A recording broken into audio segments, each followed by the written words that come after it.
ইস্পাহানি মির্জাপুর জিরাওয়ারে স্বাগত জানাচ্ছি। আমি তৌহিদ শান্ত। আমাদের আজকের বিষয় প্রসঙ্গ শাপলা চত্বর ও অন্যান্য।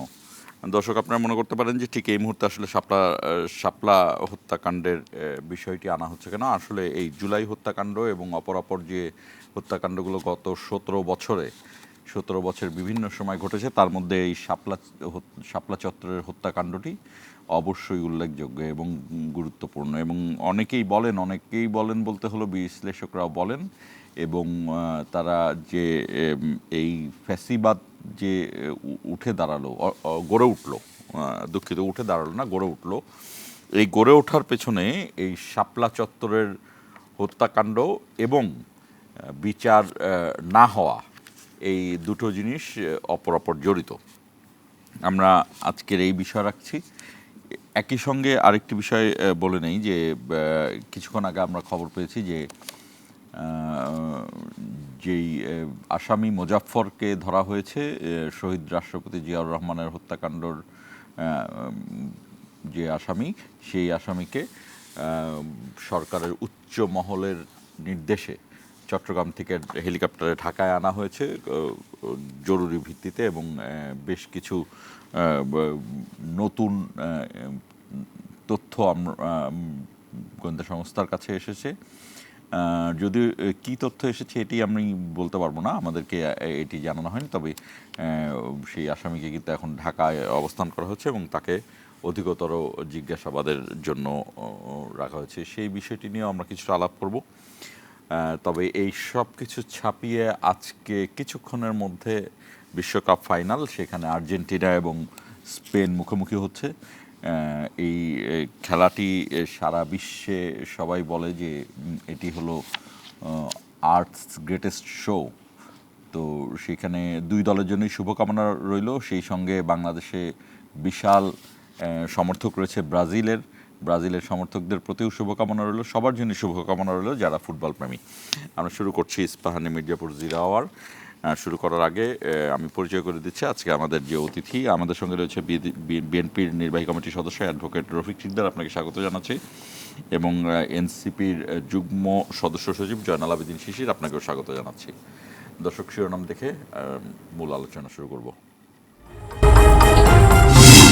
শাপলা চত্বরে 61 জনকে হত্যার তথ্য মিলেছে, শনাক্ত 58, জানালেন চিফ প্রসিকিউটর। খসড়া তালিকায় শেখ হাসিনার বিরুদ্ধে প্রাথমিক প্রতিবেদন পাওয়া গেছে। সেখানে পুলিশ প্রধান, বিজিবি প্রধান সহ এরকম কয়েকজন, আমরা মোটা দাগে বলতেই পারি যে তাদের বিরুদ্ধে একটা খসড়া রিপোর্ট এসছে। তদন্ত প্রতিবেদন প্রসিকিউশনে আসামি হাসিনা, জেনারেল আজিজ সহ 41। জুলাই সনদ বাস্তবায়ন নিয়ে বিভ্রান্তি ছড়ানোর চেষ্টায় কিছু মহল, অভিযোগ স্থানীয় সরকার মন্ত্রীর। যে বিষয়গুলোতে আমরা একমত হতে পারছি না, রাজনৈতিক দলগুলো তারা যদি নির্বাচনের মধ্য দিয়ে রাষ্ট্র পরিচালনার দায়িত্ব যায়, তাহলে তাদের পরিবেষ্ট অনুযায়ী তারা কাজ করবে। সংবিধান সংশোধন কমিটিতে বিরোধী দলকে যোগ দেওয়ার আহ্বান। গণভোটের রায় বাস্তবায়নে কোনো ছাড় নয়, হুঁশিয়ারি জামায়াতের আমিরের। ঐক্যবদ্ধ থাকলে স্বৈরাচার প্রতিহত করা সম্ভব, বললেন নাহিদ ইসলাম। এবং গুলশানের সাবেক ভূমিমন্ত্রী সাইফুজ্জামান চৌধুরীর 2 ফ্ল্যাটে দুদকের অভিযান, মিলেছে 8টি বিলাসবহুল গাড়ির চাবিসহ দুর্নীতির নানা আলামত। শিরোনাম শুনছিলেন। আমাদের অনুষ্ঠানটি ফেসবুক এবং ইউটিউব পেজেও সরাসরি সম্প্রচারিত হচ্ছে। আপনারা চাইলে সেখানে কমেন্টের মাধ্যমে আমাদের সঙ্গে যুক্ত হতে পারেন। আমরা একটু রফিক সিকদারের কাছে আসি। এই আজকে শাপলা চত্বর হত্যাকাণ্ডের যে ঘটনাগুলো রয়েছে সেগুলো নিয়ে আন্তর্জাতিক অপরাধ ট্রাইব্যুনাল ব্রিফ করল, এবং সেখানে সুনির্দিষ্টভাবে তারা সাবেক প্রধানমন্ত্রী শেখ হাসিনা, সাবেক সেনাপ্রধান জেনারেল আজিজ সহ কয়েকজনের সংশ্লিষ্টতা পেয়েছেন, এবং হত্যা যে ঢাকাতে 32 জনের হত্যার প্রমাণ পাওয়া গেছে, সব মিলিয়ে 58 জনের পরিচয় শনাক্ত করা হয়েছে।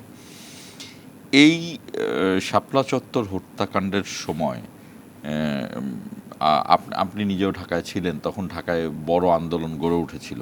সেই প্রেক্ষাপটটা যদি আমাদেরকে একটু বলেন। সেই সময় বিএনপিও কিন্তু আন্দোলনে ছিল, এবং একটা সেই 5ই মের যেই বিশাল সমাবেশ হেফাজতে ইসলামের, সেই জায়গাটিতে আপনাদের আন্দোলনের কোনো ব্যর্থতার বিষয় আছে কিনা?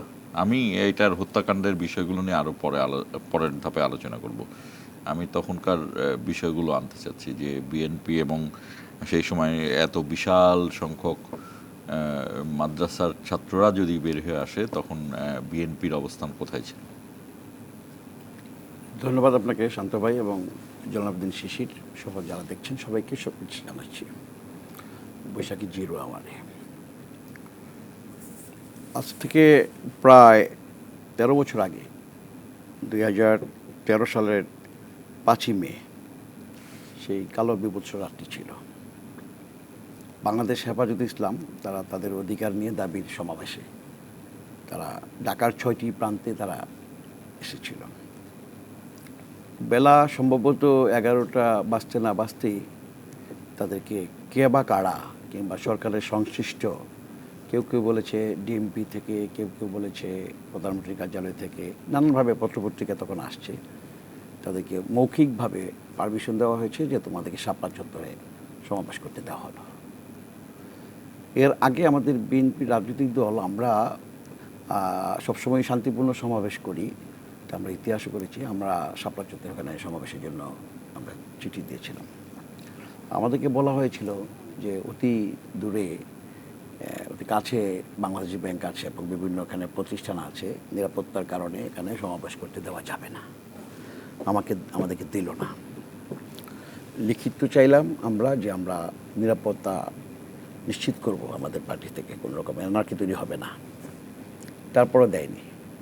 সেখানে কোন ইঙ্গিতে বা কোন কারণে সেই টঙ্গী, সেই মুন্সিগঞ্জের মুখে, গাবতলির মুখে, জায়গায় জায়গায় যারা হেফাজতের নেতৃবৃন্দ, তাদেরকে কী কারণে কোন ইঙ্গিতে শাপলা চত্বরে নিয়ে আসা হলো? তারা ওই সময়টায় এত পরিমাণ লোক আসছিল মুখগুলোতে, ঢাকার যে 6টা মুখ, তাদের ওখানে এত গাড়িও নাই, তারা হেঁটে দৌড়ে এক একটা লাভ দিয়ে এভাবে লাভ দিয়ে তার শাপলা চত্বরে আসছে। শাপলা চত্বরে আসতে তাদের বেলা তো বিকেল হয়ে গেছে। তাদের কিন্তু খাবার নেই, পেটে খাবার নেই, পানি নেই, কোনো ব্যবস্থা নেই। মাদ্রাসাগুলো থেকে হয়তো কিছু খাবার টাবার আসছিল। এইরকম একটি পরিস্থিতিতে তাদেরকে যেখানে আনলো, তাদের যে অধিকার, তারা তো কোনো রাষ্ট্রীয় ক্ষমতায় যাবার জন্য বা কোনো নির্বাচনে যাবার জন্য তাদের সে দাবি না। তাদের কওমি মাদ্রাসার অনেক দফা আছে, সামাজিক ন্যায় নীতি ব্যাপার সব দাবি আছে, তাদের আলোকে, হাদিসের আলোকে যারা সেই দাবিগুলো নিয়ে আসছে। আমি সেদিকে যেতে চাচ্ছি না। আমার বক্তব্যটা হলো তাদেরকে রাতের গভীরে যেভাবে র্যাবের গাড়ি একটার পর একটা গেল এবং আমাদেরকে প্রত্যক্ষ করতে হলো। আমরা সেদিন আমাদের নয়াপল্টন কার্যালয়ের সামনে আমরাও তাদের দাবির প্রতি সমর্থন জানিয়ে আমাদের ম্যাডাম খালেদার নির্দেশে আমরাও কিন্তু নেমেছিলাম। নামি নেই কথাটা সত্য না, বাট আমাদেরকে বেশি টার্গেট ছিল সেদিন হেফাজতের নামেন না, এটা তো কেউ বলে না। না, কেউ কেউ বলেছে যে বিএনপি কেন তাদেরকে, এবং আমাদেরকে বেশি টার্গেট ছিল তাদের। এবং আমাদের সাথে ছাত্রলীগের, যুবলীগের অনেকবার ধাওয়া পাল্টা দেওয়া হয়েছে কাকরাইল নাইটিঙ্গেল মোড়ে। এটা আপনাদের দেশব্যাপী সবাই জানে, পেপার পত্রিকাতে আসছে পরের দিন। এবং আমি নিজে সেখানে, আমাদের ছাত্রদলের আরও অনেক নেতারা ছিল, আজকে অনেকে এমপি হয়েছে, মন্ত্রী হয়েছে, আমরা অনেকে ছিলাম। সেখান থেকে বটতলা গলি দিয়ে আমাদেরকে পুলিশ সহ তাদের সহ আমাদেরকে চাইছে আবার আমরা এইভাবে। তারপরে আমাদের নয়াপল্টনের অফিসের সামনে আমরা গাছটা যেগুলো আছে আমাদের কাটার ফলের ফসল গাছটা ছিল, আমরা রাস্তা বন্ধ করে আমরা সেখানে ছিলাম। বৃষ্টি ছিল সেই রাতে। এই বৃষ্টিকে উপেক্ষা করে আমি এবং বর্তমানে আপনার মুন্সিগঞ্জের এমপি হয়েছে আব্দুল সালাম ভাই, আমরা দুজনে একটা পর্যায়ে আমরা রিক্সা দিয়ে যাচ্ছিলাম যে তাদের কী অবস্থা দেখার জন্য। আমরা যে নাকি রাজারবাগ দিয়ে সামনের দিকে যাচ্ছি, দেখি যে একটার পর একটা র্যাবের কালো কালো গাড়ি যাচ্ছে। কোথায় গেছে আমরা তো সেটা জানি না।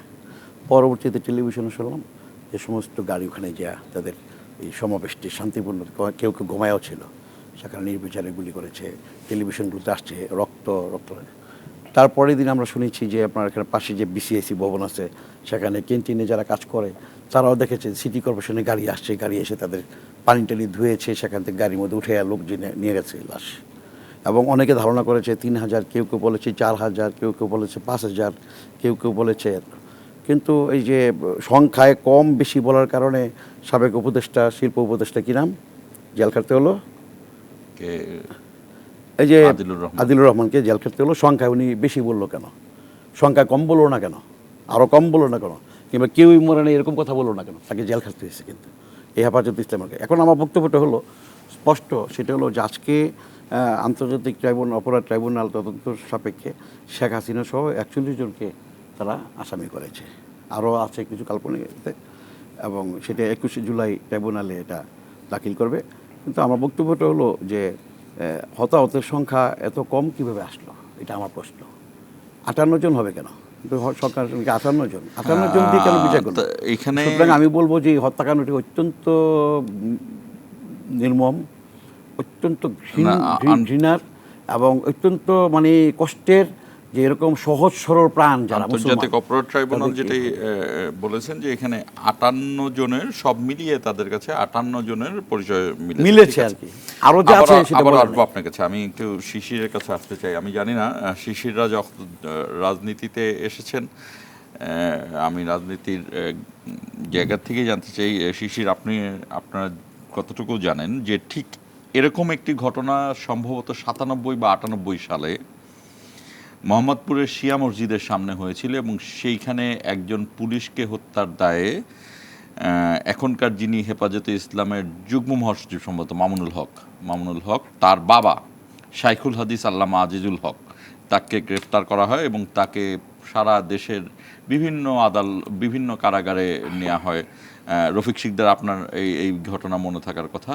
ওই সময়ে কিন্তু একই রকমের বিষয় ঘটেছিল, যে মাদ্রাসার ছাত্রদের উপর হামলা, মাদ্রাসার সেখানে একটি বোর্ড ছিল, কওমি মাদ্রাসা বোর্ড এই মোহাম্মদপুরে। আমি আমার জায়গা থেকে আমি যতটুকু জানি, এই যে আওয়ামী লীগের যে শাসন আমল, সেই শাসন আমলগুলোতে এই মাদ্রাসা ছাত্রছাত্রীদের উপরে হামলার বিষয়টিকে একই রকমভাবে দেখা যায় কিনা।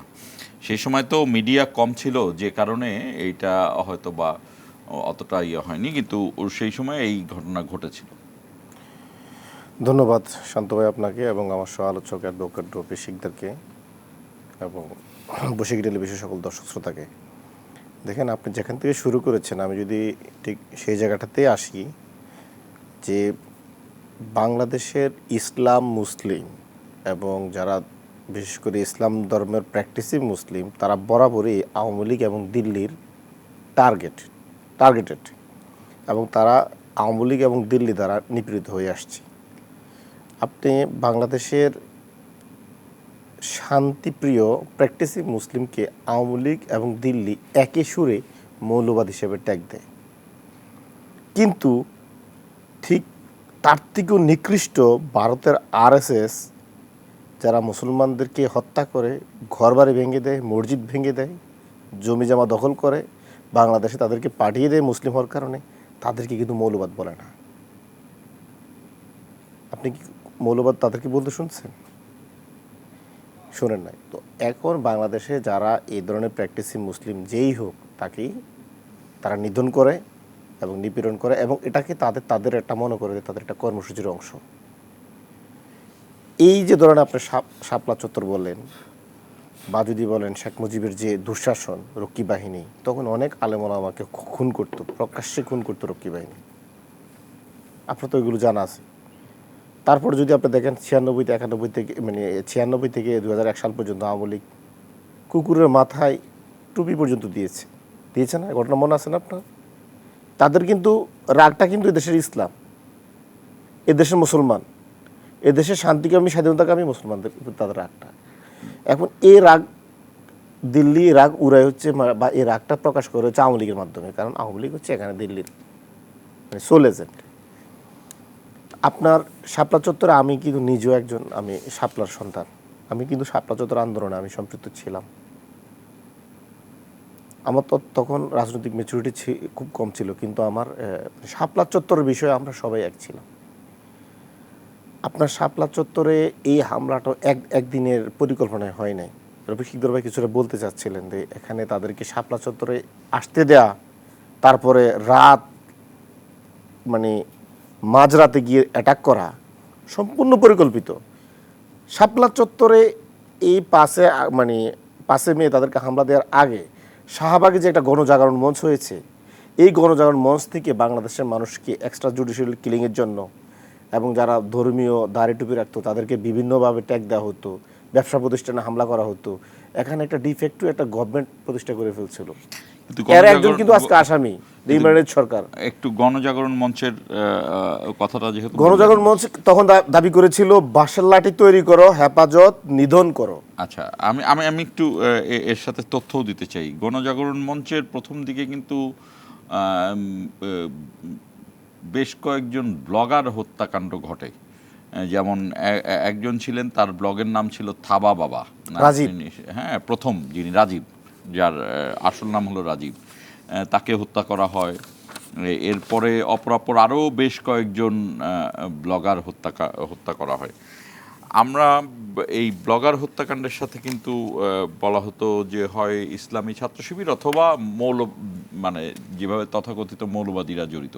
এই জায়গাগুলোকেও একটু ব্যাখ্যায় আনবেন যে কেন ব্লগার রাজীব, তার যে ব্লগগুলো প্রথম যখন তাকে হত্যা করা হয়, কে বা কারা হত্যা করেছে আমরা জানি না। আমরা মনে করি বিচার বহির্ভূত হত্যাকাণ্ড অন্যায্য। কিন্তু আমরা সন্দেহ করি ভারতের কোনো জঙ্গি সংগঠন, বাংলাদেশে কিন্তু ভারতের ইসলামপন্থী জঙ্গি সংগঠনও আছে, প্রক্সি, বামপন্থী জঙ্গি সংগঠন আছে, জাতীয়তাবাদী জঙ্গি সংগঠন আছে, এবং অখণ্ড ভারতে বিশ্বাসী বাঙালি জাতীয়তাবাদের জঙ্গি সংগঠনও আছে। ভারত যখন যেটা যেই জায়গায় ব্যবহার করার দরকার তখন সেটা দিয়ে করে। আমরা মনে করি তৎকালীন এই যে থাবা বাবা নামক মানে রাজীবকে কোনো একটা হয়তো ইসলামী জঙ্গি সংগঠন যেটা ভারত নেতৃত্ব তাদেরকে দিয়ে হত্যা করেছে। যেমনটা বাংলাদেশের 63 জেলায় আপনার জিএমবির দিয়ে ভারত যেভাবে বোমা হামলা ঘটিয়েছে, এটা প্রমাণিত, এটা ভারত করেছে। আপনার ওই সময় ঘটনাটা ভারতের লাভ কি এখানে? যে আপনি যেভাবে বলছেন, ভারতের কি লাভ? এটা ভারতের বাংলাদেশ মানে অস্থিতিশীল করে তাদের লাভ। আপনি আমাকে বলেন, ভারত যে অখণ্ড ভারত প্রতিষ্ঠা করার যে তার রোডম্যাপ, এটার মধ্যে তো সে বাংলাদেশের রাষ্ট্রের অস্তিত্বই স্বীকার করে না, স্বাধীনতা সার্বভৌমত্বকে সে অস্বীকার করে। তাহলে সেটাই তো তার লাভ, এই দেশটা আনস্টেবল করে দেওয়া, এই দেশটা এখানে মানে যারা মানে লিডারশিপ তাদেরকে নাই করে দেওয়া, জিয়াউর রহমানকে খুন করা, অ্যাসাসিনেশন করা, বেগম জিয়াকে বিষ পানে হত্যা করা, জামাত নেতাদেরকে মানে জুডিশিয়াল কিলিং করা, এগুলো তো ভারতের লাভ। কারণ এখানে লিডারশিপ থাকবে না, এখানে মানে রাজনীতি মানে বিরাজনীতিকরণ করা হবে, এখানে ইকোনমি ধ্বংস হয়ে যাবে, শিক্ষা ব্যবস্থা ধ্বংস হয়ে যাবে, স্বাস্থ্যখাত ধ্বংস হয়ে যাবে। শেখ হাসিনা লিডার না? শেখ হাসিনা লিডার না, শেখ হাসিনাকে আপনি মনে করতে পারেন বা আওয়ামী লীগের অনেকে মনে করতে পারে, কিন্তু আমি শেখ হাসিনাকে একজন কর্মকর্তা মনে করি, ভারতের গোয়েন্দা সংস্থার কর্মকর্তা, এবং শেখ মুজিবকেও আমি একজন ভারতের গোয়েন্দা সংস্থার কর্মকর্তা হিসেবে আমি মনে করি। কারণ উনি আগরতলা যে বাড়িতে ওনার মানে মিটিং হয়েছে, ওই সময় তো আর মানে ৭১ গণহত্যা ছিল না, উনি তো ওই সময় ভারতের রয়ের সাথে মিটিং করেছে, এটা প্রমাণিত। তো আপনি কর্মকর্তা কাকে বলা যায়? যার প্রমাণ আছে সে নিজে স্বীকার করে। তো আগরতলা মানে যে মিটিং করেছেন রয়ের কর্মকর্তার সাথে করেন নাই, তো আপনি তো কর্মকর্তা, এটা প্রমাণিত কর্মকর্তা। এখন আপনি আমার বলেন, এই যে মানে বাংলাদেশের মুসলমানদের নিধন করার জন্য ভারত যখনই সুযোগ পেয়েছে তখনই করেছে, আর এটা আওয়ামী লীগ দ্বারা সংগঠিত করেছে। আপনি হেফাজতের যে হত্যাকাণ্ডটা, এই হেফাজত হত্যাকাণ্ডের জন্য শাহবাগ থেকে গণধ্বনি উচ্চারণ করাইছে তারা এই গণজাগরণ মঞ্চ দিয়ে। আজকে আমার দুঃখ লাগে যে 41 জনের তালিকা আছে, এই তালিকার মধ্যে গণজাগরণ মঞ্চের অনেকের নাম নাই। গণজাগরণ মঞ্চের ওই খুনিরা, ওই কসাইরা এখনও কিন্তু বিভিন্ন জায়গায় বক্তব্য বিবৃতি দিয়ে বেড়ায়, অথচ এই শাপলা হত্যাকাণ্ডের জন্য প্রধান আসামি হচ্ছে গণজাগরণ মঞ্চের সকল সংগঠকদের, এই খুনিদের। কারণ তারা জানতো এবং তারা সেলিব্রেট করেছে ওই সময় এই শাপলা চত্বরে এই মুসল্লিদের উপরে হামলাকে। তারা বলেছে এত কম কেন মারা হয়েছে। তারা আওয়ামী লীগকে দোষারোপ করেছে, আওয়ামী লীগ নাকি হেফাজতের প্রতি করুণা করে কম মারছে। কত নিকৃষ্ট হলে সম্ভব এই গণজাগরণ মঞ্চের মানে এই কসাইরা। আজকে এই কসাইদেরকে একজন কসাইয়ের নাম দেয় ইমরানের সরকার, বাকি কসাইরা কোথায়? কারা এই আপনি চিন্তা করতে পারেন, একটা গণহত্যা হয়ে গেছে, তারা এই গণহত্যাকে সেলিব্রেট করেছে। শুধু সেলিব্রেট করে নাই, বলতো তো আওয়ামী লীগ নাকি হেফাজতের প্রতি অনেক অনুকম্পায় জন্য কম মারছে, আরো বেশি স্ল্যাটারিং করা দরকার ছিল। আমরা একটা বিরতিতে যাব। রফিক শিকদার, জনাব আবিদিন শিশির, আপনাদের দুজনের কাছেই প্রশ্ন রেখে গেলাম যে যেই হেফাজতের যে ঘটনার আমরা আলোচনা করছি, জনাব আবিদিন শিশির বারবার হেফাজত ঘটনাকে বারবারই ভারতের কথা বলছিল, কিন্তু যদিও আমরা এখনো সরাসরি ভারতের কোনো যোগসাজশ সেখানে পাওয়া যায়নি, কিন্তু আপনি তারপরেও- ভারতের যে এখানে প্রধান হুকুমের আসামি শেখ হাসিনা, সে তার জায়গায় সে চলে গেছে, আপনি এরপরও ভারতের গাজিয়াবাদে চলে গেছে, এরপরও আপনি ভারত ছিলেন না। পলিটিক্যাল রেটরিক হিসেবে আপনি অনেক কেন কিছুই বলতে পলিটিক্যাল পারেন। রেটরিক ভাই? আমরা বিরতির পরে এসে আপনার না, আপনি শেখ হাসিনা কেন ভারতে পছন্দ হইলো, কেন অন্য কোনো দেশে গেল না কেন? এটা শেখ হাসিনার কাছে জানা যাইতে পারে। তারপরে আপনি কিন্তু, ভারত খুঁজে পান না? না, কিন্তু ভারত একটা স্বতন্ত্র দেশ, সেখানে কোনো ধরনের প্রমাণ ছাড়া আমি বলতে যে পারি না। আপনি অখণ্ড political rhetoric হিসেবে ভারত বলতে প্রতিষ্ঠার পারেন। জন্য বাংলাদেশের একজন কর্মকর্তা ছিল শেখ হাসিনা। এই কর্মকর্তা ব্যর্থ হয়েছে, আবার দিল্লি তাকে তার ঘরে নিয়ে যাই হোক, গেছে। আমরা এই নতুন আলোচনায় কোনো আসবো। কর্মকর্তা এখন তৈরি করে কিনা শিশির এই চিন্তা আলোচনা করেন। আসবো, রফিক শিকদার এই আলোচনা আসবো যে আমার কাছে এখনো প্রমাণ নেই, যে আপনাদের কাছে প্রমাণ থাকলে আপনারা বলতে পারবেন। দর্শক, আমাদের সঙ্গেই থাকুন, 1 মিনিট পরে ফিরছি।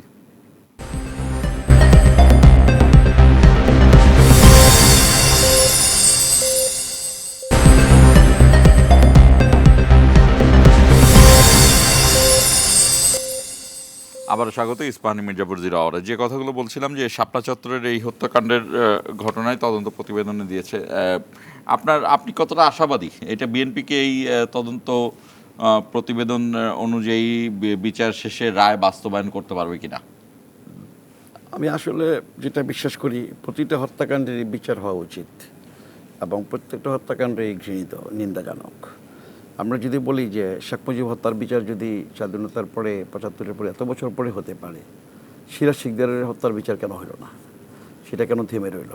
কেন হোক এখানে আমার- না, আপনি আমার- যেহেতু আমারও আপনি প্রশ্ন। প্রশ্ন উঠাইছেন, আমি আমরা প্রশ্ন এটা জানতে করছি। চাই যে সিরাজ না, শিকদার, আমি প্রশ্ন উঠাইছি সেই সিরাজ জায়গায়। শিকদার কে এটা বলতে হবে আমি আপনাকে, প্রশ্ন- যে আমি প্র- সিরাজ আমার- শিকদারের হত্যাকাণ্ডটা আমার এত প্রশ্নটা গুরুত্বপূর্ণ কেন? সেই জায়গায় যে ফরিদপুরের কৃতি সন্তান সিরাজ শিকদারকে যে 1975 সালের 2রা জানুয়ারি বীর চট্টলা থেকে ধরে আনলো এবং পার্লামেন্টে বলল কোথায় আর সিরাজ শিকদার, এবং তাকে হত্যা করা হলো ক্রস ফায়ার করে। তো ক্রস ফায়ারের রাজনীতি, হত্যাকাণ্ডে হত্যার রাজনীতি শেখ মুজিব আওয়ামী লীগ আমলে শুরু করলো সিরাজ শিকদার হত্যাকাণ্ড দিয়ে, আর জয়রানকে গুম করে গুমের রাজনীতি আওয়ামী লীগ শুরু করলো। এরকম অপকর্মগুলো যাদের আমলে উদ্বোধন হলো, এবং শেখ হাসিনা বলেছে সে আইনের শাসন প্রতিষ্ঠা করবে, বিচার নিশ্চিত করবে পিতার হত্যা। তো তার পিতার হত্যার সাথে সাথে জনগণ তো চেয়েছিল সিরাজ শিকদার হত্যার বিচার হোক। এমনকি ফেনীর তুষারকে যে ড্রিল মেশিন দিয়ে ছাত্রলীগরা হত্যা করলো 1997 সালে, আপনার মনে আছে? তুষারের মা চিৎকার করে বলেছিল তাকে মেরো না, তারপরে কিন্তু হত্যা করেছে ড্রিল মেশিন দিয়ে। তুষারের মা অত চেয়েছিল তুষার হত্যার বিচার হোক, বিচার করেছে শেখ হাসিনা। শেখ হাসিনা শুধু তার পিতার হত্যার বিচার করেছে। আর কি করেছে? প্রতিশোধের রাজনীতি করেছে, প্রতিহিংসার রাজনীতি করেছে। আর যে শিশির যেটা বললেন যে সে ইসলাম বিদ্বেষী, সে মাদ্রাসা বিদ্বেষী, মাদ্রাসার ছাত্র থেকে সে ক্ষমতায় এসে প্রথমবার তো 96 সালে তো টুপি তসবি নিয়ে, তারপরে আপনার হেজাব পরে মানুষের কাছে ক্ষমা চেয়ে ভোট ভিক্ষা করে তো ক্ষমতায় আসছে 12 জনে। কিন্তু পরের বার যখন 2009 সালে যখন ষড়যন্ত্র করা এবং সেনা সমর্থিত একটা অংশের সাথে যারা মানলিবেন আনলো তাদের সাথে করে যখন ক্ষমতা আসলো, তারপর তো সে বেপরোয়া হয়ে গেল। 14 সালের নির্বাচন, 18 সালের নির্বাচন, সে মনে করছে চিরস্থায়ী ক্ষমতা তার, সে যতদিন বাঁচবে ততদিন ক্ষমতা থাকবে। তার আওয়ামী লীগ নেতাগুলো বলেছে যে শেখ হাসিনা যতদিন বেঁচে থাকবে ক্ষমতা কেউ নিতে পারবে না। তো তিনি তো বেঁচে আছেন, ক্ষমতা কিন্তু নাই। তো শেখ হাসিনা ভুলে গেছিল যে আল্লাহ যে সর্বময় ক্ষমতার অধিকারী, সার্বভৌমত্বের মালিক, সমগ্র বিশ্বের আমাদের স্রষ্টা প্রতিপালক আল্লাহ, এটা সে ভুলে গেছিল আমার ধারণা। আর যদি তাই না হবে তো জনগণের ক্ষমতা এভাবে পুষ্টিগত করলো কেন? জনগণের ক্ষমতা কেন নিজের হাতে নিয়ে গেল? এবং যে একটা প্রশ্ন করলেন না, সেটা প্রশ্ন উত্তরটা আমিও দিই যে সে যেখানে যে নিরাপদ মনে করে সেখানে কিন্তু সে চায় সবসময়। আপনি দেখবেন যে সন্তানটাকে আপনি যদি আঘাত করেন, সন্তান দৌড়ে খুঁজতে যে তার মায়ের কোলে যাবে, মায়ের কাছে যাবে। ব্যথা পেলে মা যদি বেঁচে না তাকে একটা কান্না করে মা তবটা চিৎকার করে, মনে করে যে মা হচ্ছে সবচেয়ে নিরাপদের জায়গা। শেখ হাসিনা সবচেয়ে নিরাপদ জায়গা হচ্ছে ভারতে। সে ভারতে চলে গেছে, টুঙ্গিপাড়াও যায় নাই। টুঙ্গিপাড়াও যদি যেত যে না আমার বাপের বাড়ি, সেখানেই যাই। এমনকি আমি যেখানে স্বামীর বাড়িতে নির্বাচন করে ফেল করলাম, আমি যেখানে ঢাকাতে 2টা আসনে নির্বাচন করে 91 সালে ফেল করলাম, আমার বাবার বাড়ির জনগণ আমাকে ভোট দিয়েছে, আমি তাদের কাছেই যাই যে আশ্রয় নিয়ে আমাকে আশ্রয় দাও, তোমাদের কাছে থাকি। ঢাকার জনগণ আমাকে বিতাড়িত করেছে, সে কিন্তু তার বাবার বাড়িতে যায় না। শেখ হাসিনা কিন্তু একটা বক্তব্যে বলেছেন যে তিনি ধারণা করছিলেন যে তাকে বলা হয়েছিল যে তাকে টুঙ্গিপাড়া নেওয়া হবে। কোন বক্তব্য সেটা? তার ভারতের থেকে বক্তব্য আসলে। আচ্ছা যাক, এটা এখন আমার কথাটা হলো সেই ঘৃণিত কাজগুলো তার শাসনামলে হয়েছে। আজকে শুধু এই স্বাধীন বাংলাদেশে গণতান্ত্রিক বাংলাদেশের অগ্রযাত্রায় আমাদের নেতা তারেক রহমান একটাই কথাই বলেছেন, যারাই অপরাধী হবে, যারাই দোষী হবে, আইন অনুযায়ী তাদের বিচার হবে। এবং আমরা কোনো প্রতিহিংসার রাজনীতি করব না, প্রতিহিংসার রাজনীতি আমরা বিশ্বাস করি না। সে পথই চলছে কিন্তু এখন দেশ। সুতরাং ভারতে থাকুক আর ভিয়েতনামে থাকুক, যেখানেই থাকুক, আইনের নিয়ম অনুযায়ী তাকে আসতেই হবে। আমি যেটা জানতে কয়দিন আগে সে বলেছিল, শুনছিলেন না, যে আমি বাংলাদেশে আসতে চাই, এরকম একটা আস্ফালন দিয়েছিল। আমরা বলেছি আসেন বাংলাদেশে, এয়ারপোর্ট দিয়ে আসেন, চোরাপথে আসবেন, আসেন, এসে বলেন যে আমি আসছি, মানুষ আপনাকে ওয়েলকাম করবে, আদালত আপনাকে ওয়েলকাম করবে। আমি আর একটা তথ্য দেই এখানে, শিশিরও এটি নিয়ে আলোচনা করেন যে শাপলা চত্বরের মামলায় দীপু মণি, মোজাম্মেল বাবু এবং ফারজানা রূপা এই তিনজনকে আলাদাভাবে জিজ্ঞাসাবাদের অনুমতি চেয়েছে আইসিটি, চাইতে পারে, আইসিটির কাছে অনুমতি চেয়েছে আইনজীবীরা। মানে এখানে ট্রাইব্যুনাল। 2 জন গণমাধ্যম কর্মী আছে, মোজাম্মেল বাবু সাংবাদিক এবং ফারজানা রূপা তিনিও সাংবাদিক। ট্রাইব্যুনাল চেয়েছে, ট্রাইব্যুনালের কাছে তদন্তকারী অফিসাররা, তদন্তকারী কর্মকর্তা চাইতে পারে, এবং চাওয়াটা স্বাভাবিক। একইভাবে দিগন্ত টেলিভিশন, ইসলামী টেলিভিশন এগুলো বন্ধ করলো যে সেই রাতে, কারা করলো, কাদের নির্দেশে হয়েছে, সেগুলো তদন্ত হওয়া উচিত আমি মনে করি। এবং আমি মনে করি যে শাপলা চত্বরের সাথে যারা ঘটনার সাথে জড়িত প্রত্যেকেরই বিচার হওয়া উচিত। এরকম কোমলমতি শিশুদেরকে, মুরব্বীদেরকে যেভাবে হত্যা করলো, গুলি করলো, পঙ্গু করলো, বিচার হওয়া উচিত। এবং হত্যা করে তারা বসে থাকে, আস্ফালন ছেড়েছে, এবং তারা বলেছে যে বিএনপি কোথায় আজ, বিএনপিকে হত্যা করতে চেয়েছিল, আমাদের উপরও স্টিম রোলার চালানো হয়েছিল সেদিন নয়াপল্টনে।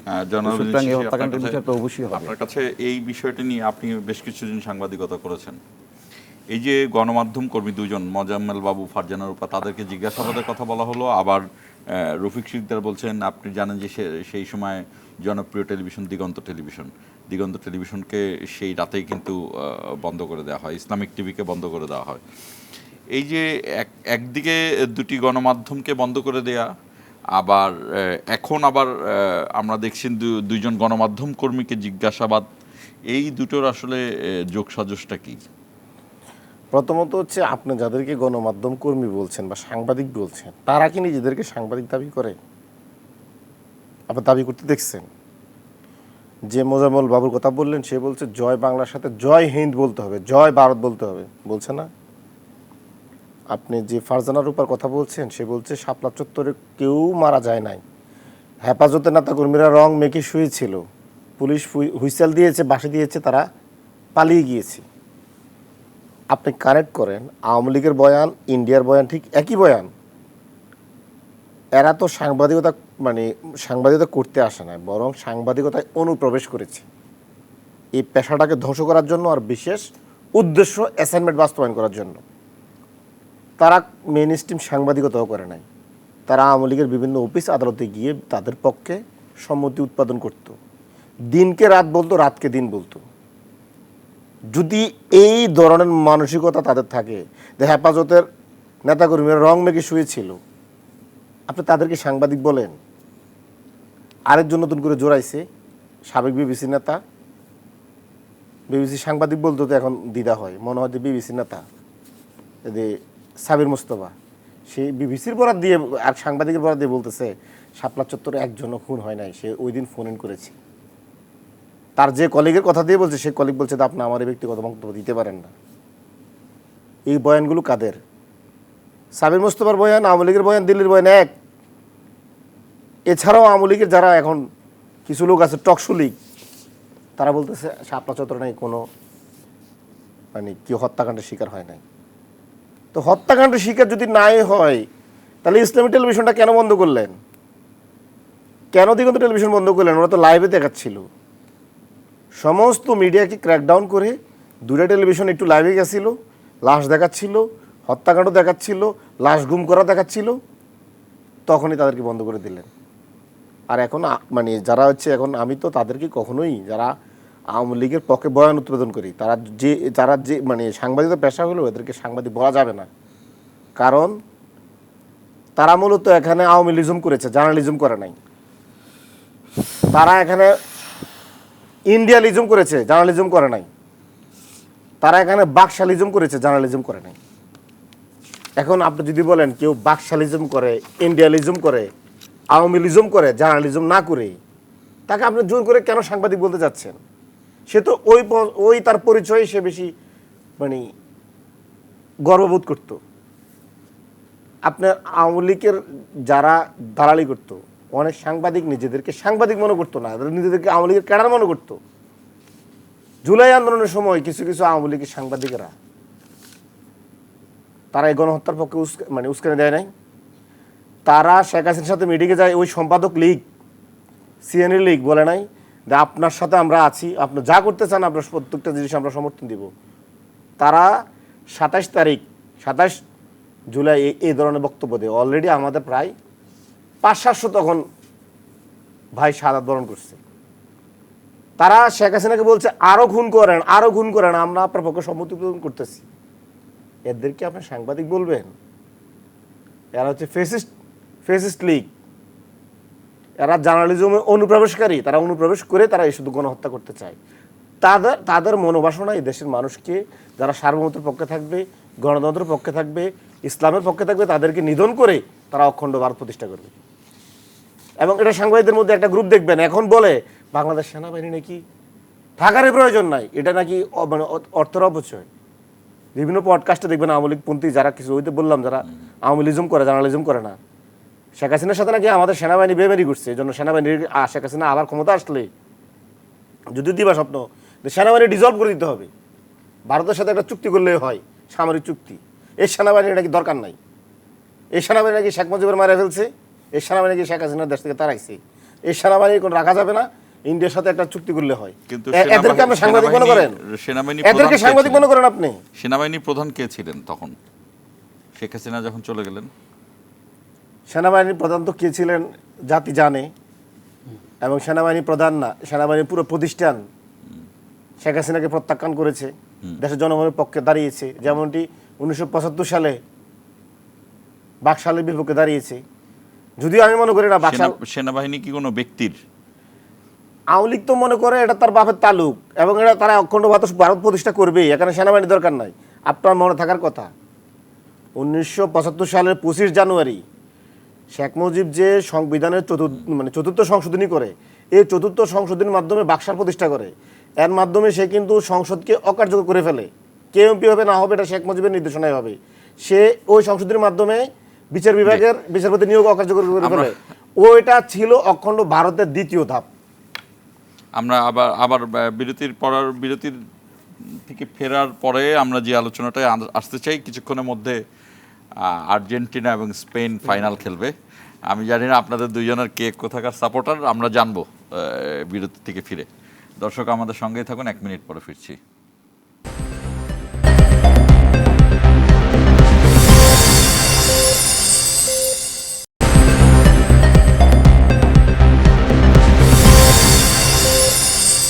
আবার স্বাগত ইস্পাহানি মির্জাপুর জিরাওয়ারা। রফিক শিকদার আপনি কোন দলের সাপোর্টার আর্জেন্টিনা স্পেনের মধ্যে? আপনি পুরো একটা ওয়ার্মিং টাইম সমগ্র বিশ্বে এবং বাংলাদেশে। ইয়াং পিপল, বৃদ্ধ, আবাল সবাই টেলিভিশনের সামনে নিশ্চয়ই আছে, এবং এটা তো বলার অপেক্ষা রাখে না যে বিশ্বকাপ, ফিফা, এই খেলা অনেক দিনের। এই মানে আপনি সম্ভবত ব্রাজিলের সাপোর্ট। আর কিছুক্ষণ পরেই তো খেলা হবে, দিন ক্ষণ না, ঘন্টাও না, কয়েক মিনিট বোধ হয়, 20 মিনিট। তা আমি আসলে দীর্ঘদিন যাবতই ব্রাজিলের খেলাকে, ব্রাজিলকে না, আজকে ব্রাজিল জিতবে না আর্জেন্টিনা জিতবে? ব্রাজিল টিমকে আমি পছন্দ করি। আজকে কে জিতবে, ব্রাজিল না আর্জেন্টিনা? এখন আমি আপনাকে বলি যে ব্রাজিল খেলার পরে, ব্রাজিল খেলতেছিল, তাদের কিছু ভুলভ্রান্তির কারণে হয়তো বা তারা হয়ে গেছে, কিন্তু যারা ভালো খেলে তাদেরকে আমি পছন্দ করি। কিন্তু আমি পরবর্তীতে ইংল্যান্ডকে আমি মনে রেখেছিলাম যে ইংল্যান্ড খুব ভালো করবে এবং ভালো পারফরমেন্স ছিল তাদের ভালো। তো আজকের একটা হেডলাইনে আমি দেখলাম যে স্পেন এবং যে এই আর্জেন্টিনা অলৌকিকভাবে জিতবে নাকি সম্মোহনী স্পেন জিতবে, এটা একটা পত্রিকাতে প্রথম হলো। আর্জেন্টিনা অলৌকিকভাবে জিতবে মানে খেলে জিতবে না? অলৌকিক আর্জেন্টিনা মানে আর্জেন্টিনা যে খেলাগুলো খেলেছে একটা অলৌকিকতা আছে এখানে। আর স্পেনকে বলেছে সম্মোহনী, মানে স্পেনের মধ্যে একটা ভাবসাব আছে, ইয়ামাল একটা খেলাধুলা, তো এইভাবে মিলিয়ে। তা আমি মনে করি দুই দল ভালো খেলুক, ফাউল টাউল না করুক, যারা ভালো খেলবে তারাই জিতুক, সে ব্যাপারে আমার কোনো আপত্তি নাই। তবে স্পেন তো একটা প্রায় ইউরোপের মহাদেশের মধ্যে একটা বিশাল একটা দেশ, আর আমেরিকার আর্জেন্টিনা তো হচ্ছে আমেরিকার মহাদেশেরটা আপনি জানেন ভালো করে। আর শাসন ব্যবস্থার দিক থেকে যদি মনে করেন যে স্পেন একটা গণতান্ত্রিক সংসদীয় একটা রাষ্ট্র, যেটাকে আপনার এই ফ্রিডম, আর্জেন্টিনা কিন্তু স্প্যানিশ উপনিবেশ ছিল। হ্যাঁ থাকুক, শাসন ব্যবস্থা তাদের দুইজনের মধ্যে মিল আছে। হ্যাঁ, তবে ওই স্পেন থেকে কিংডম অফ স্পেন বলা হয় তাদের একটা সংসদীয়, তাদের যে রাজতন্ত্র, এবং তারা বিশ্বের পর্যটন যে দেশগুলো আছে এর মধ্যে একটা অন্যতম, এবং তারা পুঁজিবাদের দিক দিয়ে তারা খুব সমৃদ্ধ। আটলান্টিক মহাদেশের পাশে তাদের সেই অবস্থানটা। আমি বিশ্বাস করি যে আমেরিকা মহাদেশ, ইউরোপ মহাদেশ, দুই মহাদেশের মধ্যে খেলা আজকে। বাংলাদেশের মানুষ তো অবশ্যই ভাগ আছে, এর মধ্যে আর্জেন্টিনার সাপোর্ট হয়তো বাংলাদেশে একটু বেশি, ব্রাজিলেরও সাপোর্ট ছিল, ব্রাজিল না থাকার কারণে এখন আর্জেন্টিনার একটা ভাগ হয়ে গেছে। তারপর আমি দেখলাম যে জায়গায় জায়গায় আজকে ইয়াং ছেলেরা সবাই দেখতেছে। শিশির, আমরা শেষ প্রান্তে, যদিও রফিক শিকদার বলতে পারেনি যে আজকে ব্রাজিল জিতবে না আর্জেন্টিনা জিতবে, উনি বলছেন যে আর্জেন্টিনা অলৌকিকভাবে খেলে, মানে অর্থাৎ স্পেন মাঠে খেলবে কিন্তু আর্জেন্টিনা অলৌকিকভাবে জেতে। আপনি যদি প্রশ্নটা এরকম করেন আজকে ব্রাজিল জিতবে না আর্জেন্টিনা জিতবে, তাহলে আমার উত্তরটা হবে আজকে ইসরায়েল হারবে। তো আমরা তো সবসময় চাইবো যারা মানে মানে ইসরায়েল হারুক, আর যারা হচ্ছে ধরেন আপনি ফিলিস্তিনের পক্ষে, আমরা তো মানে আপনিও বেসিক্যালি ব্রাজিলের সাপোর্টার? না, আমি ব্যক্তিগতভাবে ব্রাজিলের সাপোর্টার না। আমি মানে যদি বলেন যে আমি একদম শুরু থেকে আমি হচ্ছে জার্মানি সাপোর্টার। হ্যাঁ, তো কিন্তু ভিতরে লুকায় আছে ব্রাজিলের সাপোর্টার? না না, আমারটা সেরকম না।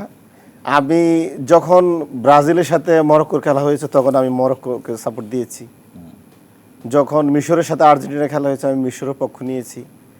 এখন আজকে স্পেনের সাথে সাবেক কলোনি যে আর্জেন্টিনার খেলা, হ্যাঁ, কার সাপোর্ট? আমি তো এখানে ধরেন স্পেন যাতে এখানে ফিলিস্তিনের পক্ষে, আমার সাপোর্টটা একটু স্পেন ফিলিস্তিনের পক্ষে। হ্যাঁ, স্পেন ফিলিস্তিনের পক্ষে, এবং লামিন ইয়ামাল তো এই ফিলিস্তিনের পতাকা প্রত্যেকটা ম্যাচে সে ইয়ে করে। আর সবচেয়ে বড় জিনিস হচ্ছে এখানে কিছু কিছু ব্যক্তির সাপোর্ট তো আমার ব্যক্তিগতভাবে হয়, যেমন মেসিকে আমরা পছন্দ করি, লামিনকে আমরা যথেষ্ট এখন আদরের চোখে দেখি যে সে আরও অনেক বড় হবে, মানে লামিন একসময় মেসিকেও ছাড়িয়ে যাক, আমরা এই প্রত্যাশা রাখি। তো আমরা চাই যে মেসিও ভালো করুক, লামিনও ভালো করুক, একটা ম্যাচে দুইজনে ভালো করার সুযোগ আছে। তো সর্বোপরি আশা করি আজকে ইসরায়েল হারুক। আমরা শেষ করব আপনার জন্য 1 মিনিট। না, তবে এটা ঠিক যে বিশ্বের সবচেয়ে একটা আলোচিত খেলা হচ্ছে ফুটবল। এটা আমিও ছোটোবেলা ফুটবল খেলতাম, এটা অনেক পছন্দের আনডাউটলি। আমাদের বাংলাদেশের মানুষও ফুটবল পছন্দ করে, আমার আব্বাও ফুটবল খেলতেন, বড় ভাইয়ের খেলতেন। তো একটা হচ্ছে কি যে ওই যে 1978-এ, 86-তে, 2022-এ আর্জেন্টিনা বোধহয় তারা চ্যাম্পিয়ন হয়েছিল। তারা বোধহয় তো তারা চ্যাম্পিয়ন হয়েছিল। তো আমার মনে হয় যে এবার ধারাবাহিকতা তারা রক্ষা করতে পারবে কিনা, কারণ স্পেন খুব শক্তিশালী, স্পেনের ইন্টারসেপশনটা খুব দারুণ, এবং তাদের প্রতি একটা মানুষেরই আছে। ব্রাজিল কবে কবে চ্যাম্পিয়ন হয়েছিল?